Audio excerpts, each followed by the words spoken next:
First information report या FIR, FIR का दर्ज होना, पुलिस स्टेशन में आपके अगेंस्ट किसी ने एफआईआर दर्ज करवाई है, क्या इस एफआईआर के बेसिस पे आपको सजा हो सकती है?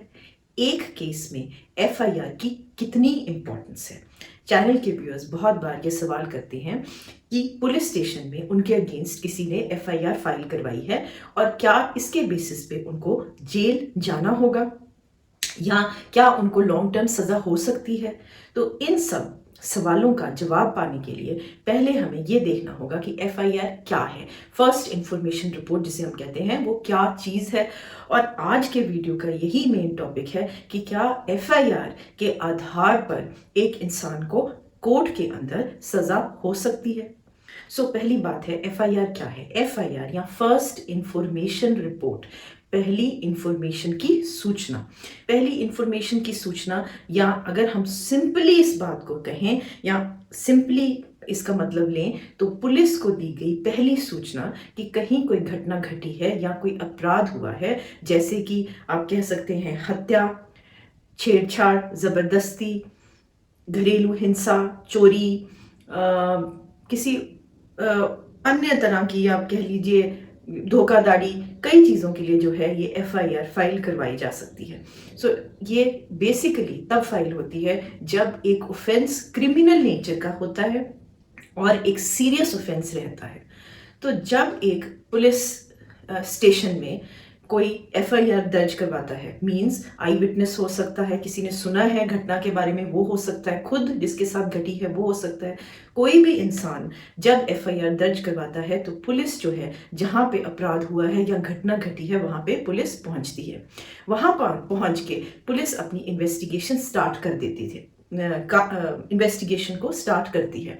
अब जो पुलिस है जब अपनी इन्वेस्टिगेशन करती है तो पहली चीज वो ये देखेगी कि क्या अक्यूज्ड पर्सन या आरोपी, वो इंसान जिसने क्राइम किया है, क्या वो वहां मौजूद है। अगर मौजूद है तो पुलिस उसको इमीडिएटली अरेस्ट करेगी, और अगर मौजूद नहीं है तो उसके बारे में जो आई विटनेस हैं, जो वहां उनके बयान नोट कर लिए जाते हैं। उसके अलावा फिंगरप्रिंट्स, फुटप्रिंट्स, सीसीटीवी कवरेज, जो अपराध है उसको करने के लिए जो हथियार यूज हुए, फॉर एग्जाम्पल चोरी हुई है तो अगर किसी तरह के औजार वहां पे हैं तो उसको पुलिस अपनी कस्टडी में लेती है। उसके अलावा पुलिस एक प्लान, यू कैन से कि एक मैप बनाती है जहां पे वो ये क्लियरली लिखती है कि यहाँ से इंसान आए, इस घर में घुसे, यहाँ पे चोरी हुई, आसपास के लोगों से पूछताछ होती है, जैसे आपने मूवीज में देखा है, उससे भी एक डिटेल्ड इन्वेस्टिगेशन पुलिस करती है और उसको अपनी डायरी में नोट करती है।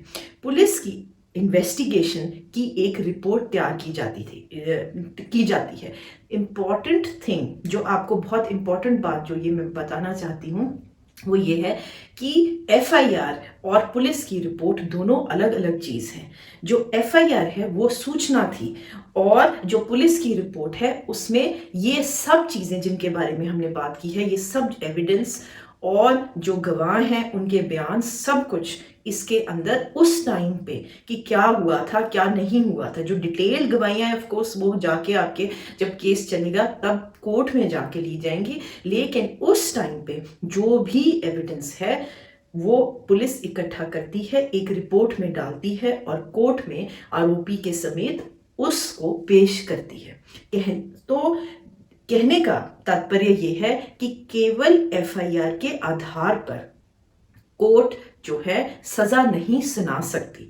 यहां पे पुलिस को और सामने वाले वकील को ये प्रूव करना पड़ता है, कि ये साबित करना पड़ता है कोर्ट में कि ये इंसान आरोपी है, इसने ये क्राइम किया है, इसका ये एविडेंस है और एविडेंस का ये प्रूफ है।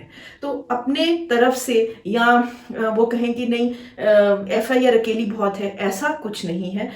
सब डिटेल में इन्वेस्टिगेशन रहेगी, कोर्ट में आएगी, कोर्ट में प्रूव होगी और फिर जाके जो है सजा होगी। फॉर एग्जाम्पल, बहुत छोटा सा एक एग्जाम्पल है कि एक जैसे मैरिज हुई है, मैरिज का क्या प्रूफ है? मैरिज का प्रूफ है एक मैरिज सर्टिफिकेट। राइट। सो आप मैरिज को प्रूव करने के लिए मैरिज सर्टिफिकेट देते हो। सिमिलरली एक क्राइम को प्रूव करने के लिए एविडेंस की ज़रूरत रहती है। लेकिन फिर आप पूछेंगे कि एफआईआर क्यों लिखवाते हैं, एफआईआर की कितनी इंपॉर्टेंस है। ये एक बहुत ही इंपॉर्टेंट डॉक्यूमेंट है, क्योंकि ये भी एक तरह का एविडेंस है जहां पे एक इंसान को कॉन्ट्राडिक्ट करने के लिए यूज किया जाता है। फॉर एग्जाम्पल कि एक मैट्रिमोनियल केस है, वहां पे एक लेडी ने एफआईआर लिखवाई है, पत्नी ने, कि मेरा पति मेरे साथ मारपीट करता है। और जब कोर्ट में मुकदमा चलता है तो वो ये कहती है कि पति समेत उसके माँ बाप और उसके बहन भाई भी मेरे साथ मारपीट करते थे। उस टाइम पे उसको एफआईआर का सामना करवाया जा सकता है कि आपने उस टाइम पे ये बयान नहीं दिया था, ये आपका बयान है। सो यहाँ पर जब उसका सामना एफआईआर से करवाया जा सकता है कि एफआईआर में उसका जो बयान था वो डिफरेंट था। सो यहाँ पे आपकी जो स्टेटमेंट है, अगर आप अपनी स्टेटमेंट से मुकरते हो या कॉन्ट्राडिक्टरी स्टेटमेंट देते हो या आप कोई ऐसी स्टेटमेंट देते हो जो टोटली आपने इंट्रोड्यूस की है उस टाइम पे, तो आपकी जो प्रीवियस बयान है उसके साथ चेक हो जाते हैं। एक एफआईआर या एक फर्स्ट इंफॉर्मेशन रिपोर्ट इसलिए भी बहुत इंपॉर्टेंट है कि इसके आधार पे सारी इन्वेस्टिगेशन होती है, सारी एविडेंसेस इकट्ठे किए जाते हैं और ये वो कड़ी है। कई बारी क्या होता है, इसके बेसिस पे कोर्ट बहुत सारी चीज़ें डिसाइड करती है। फॉर एग्जाम्पल किसी की हत्या हुई है, अब अमूमन क्या होता है कि इमीडिएटली भागता है इंसान एफआईआर करवाने के लिए। चोरी के केस में भी अगर आप एफआईआर उसी टाइम करवाते हैं कि हाँ हमारे घर में चोरी हो गई है, तो पुलिस सतर्क हो जाती है और कोर्ट भी ये मानता है कि आपकी कहानी मनगढ़ंत नहीं है। लेकिन कई केसेस में ये हो सकता है कि आप नियरेस्ट पुलिस स्टेशन से बहुत दूर रहते हैं या नियरेस्ट पुलिस स्टेशन पहुंचने में आपको शायद कुछ घंटे लग जाते हैं, या अगर कोई केसेस जैसे रेप का केस है या कई बारी घरेलू हिंसा, मैट्रिमोनियल कोई प्रॉब्लम है, तो उसको पुलिस स्टेशन तक पहुंचते हुए थोड़ा टाइम लगता है। इन दैट केस कोर्ट ये भी देखता है कि एफआईआर को एकदम से इमीडिएटली फाइल क्यों नहीं किया गया। क्या जो जिसने कंप्लेंट लिखवाई है क्या वो सच बोल रहा है, क्या कितनी इंपॉर्टेंस दी जाए एफआईआर को। सो ये कोर्ट पे डिपेंड करता है, एविडेंस पे डिपेंड करता है, बहुत सारे फैक्टर्स पे डिपेंड करता है। एक बात और जो बहुत इंपॉर्टेंट है किसी भी आरोपी के लिए जानना, कि एफआईआर या फर्स्ट इंफॉर्मेशन रिपोर्ट एक पब्लिक डॉक्यूमेंट है। ये आरोपी का हक है कि उसको एफआईआर की कॉपी मिले और एफआईआर की कॉपी वो मांग सकता है पुलिस स्टेशन में जाके कि मेरे अगेंस्ट एफआईआर लॉन्च हुई है और मुझे कॉपी दी जाए।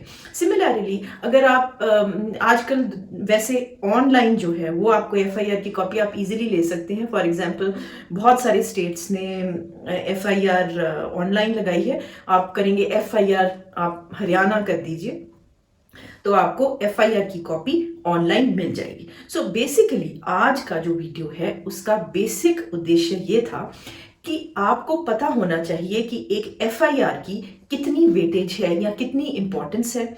उसकी कॉपी आप लीजिए, उसको पढ़िए, अपने वकील साहब को उसको फॉरवर्ड कीजिए ताकि क्लियर रहे आपके माइंड में कि आपने कोर्ट के अंदर अपने आप का कैसे बचाव करना है, कैसे डिफेंस लेना है, क्या क्लियर पॉइंट्स उसमें लिखे हुए हैं, क्या सच है क्या झूठ है।